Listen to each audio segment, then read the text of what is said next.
just like maybe I am, and but they're like that. And so students tend to follow them. But now we're getting here material about the righteous versus the wicked, and something about the righteous teacher's interpretation, biblical interpretation sessions. So the righteous teacher is a biblical exegete. He interprets Scripture. So here we go. This interpretation in terms of the passage in Habakkuk come to the traitors and the man of lying. So there you are. So here you're in Habakkuk. Is Habakkuk 1st century AD document or 2nd century BC document?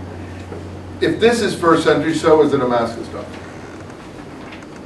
And certainly the community rule, which is make away in the wilderness, and baptism and all that sort of thing, they're all 1st century, regardless of the handwriting. So, well, how do you account for a handwriting that looks old? Well, handwriting styles are very stubborn. Bookhands, as they call them, scribal styles. You can get people writing, as a famous scholar called Morton Smith, who was at the monastery of Mount Athos.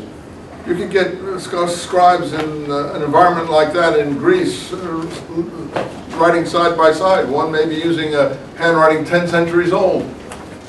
You know, the handwriting style tells you nothing about when a given scholar employed it. It's just childishness.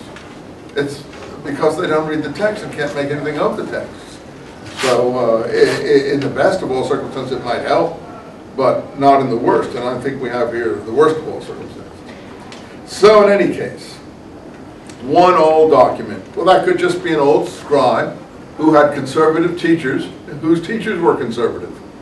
A document that looks handwriting newer. That could be a young scribe who didn't learn his lessons very, very well, or had a more radical teacher. And what would you date? Would you give two sitting side by side? Well, you'd say, oh, that looks like 2nd century BC, and that looks like 1st century AD. No, they're both written at the same time. So this handwriting tells you almost nothing. For lack of a better thing, it might help, but it doesn't do much good. And the guy who developed that was Frank Moore Cross at Harvard, and who was in Jerusalem when the scrolls came in. He's written all the early books in the 50s and 60s, the ancient library at Qumran, etc. And many of the students are out here who are his students in the field in Notre Dame, and in Emory University, in UC San Diego, in UC Berkeley. And you know, the way that worked out in this field, there are very few positions in this field, and almost always, if they were thinking of hiring someone at University of Chicago or University of Texas or whatever, they'd call Cross and ask him what he thought of the person they were thinking of hiring. And he almost had a veto power on everybody. You couldn't even think of being hired at a university when these people are demanding that you conform to their ideas. So that's what's happened. And so he places all his students in all the important board positions. They control all of the literature. You don't conform to the literature and the reviews of your books, you're dead in the water. So I assure you that my successors here at Cal State Long Beach will conform to the establishment theories, because they don't have their own theories. So they'll just repeat the establishment theories. And that's what will happen here in 5 or 10 years into the new people. That's already probably started to happen. And et cetera, et cetera, et cetera, even though people like us built up this department. Never mind. That's for the basis of you people who see that happening. Never mind. Here we have, this concerns the righteous teacher and the traitors and the man of lying who didn't believe. Notice believe, that's very important. Believe, and believe is part of the idea of faith. Believing is a very important thing having to do with Pauline theology again. So the man of lying has to do with he didn't believe, you see, what the righteous teacher expounded. The righteous teacher expounds from the mouth of God.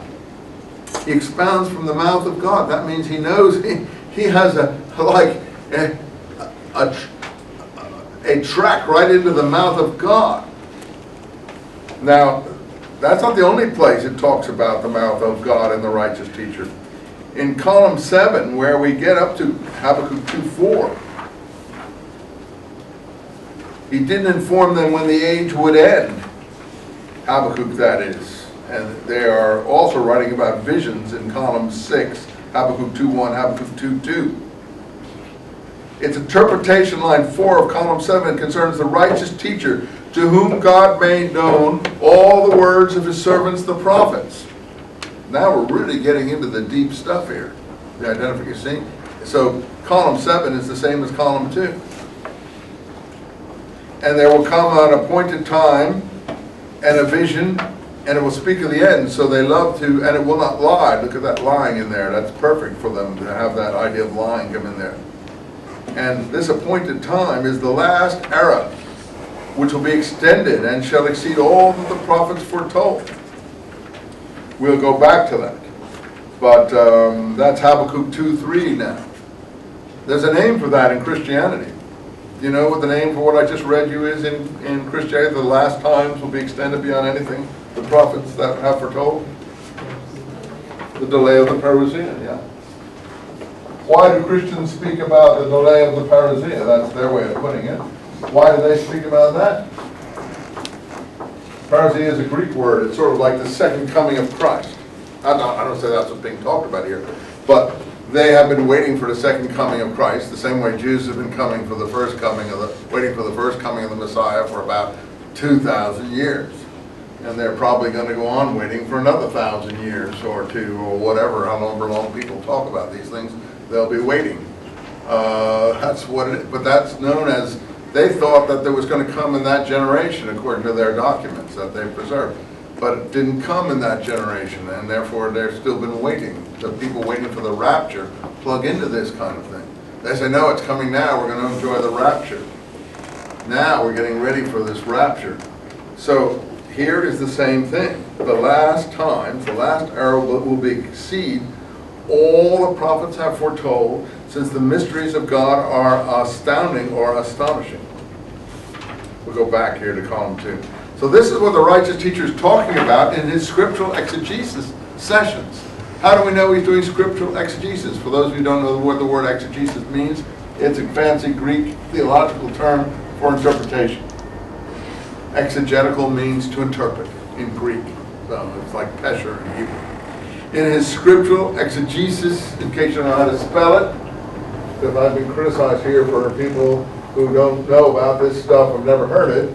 So in case you don't know how to spell it, it's called exegesis and exegetical. And by the way, I didn't learn about this stuff either, but I learned it as I progressed out here in California, because everyone in California knew about this stuff. I got people from Calvary Chapel who are like drenched in this material. They know all about biblical prophecy and what it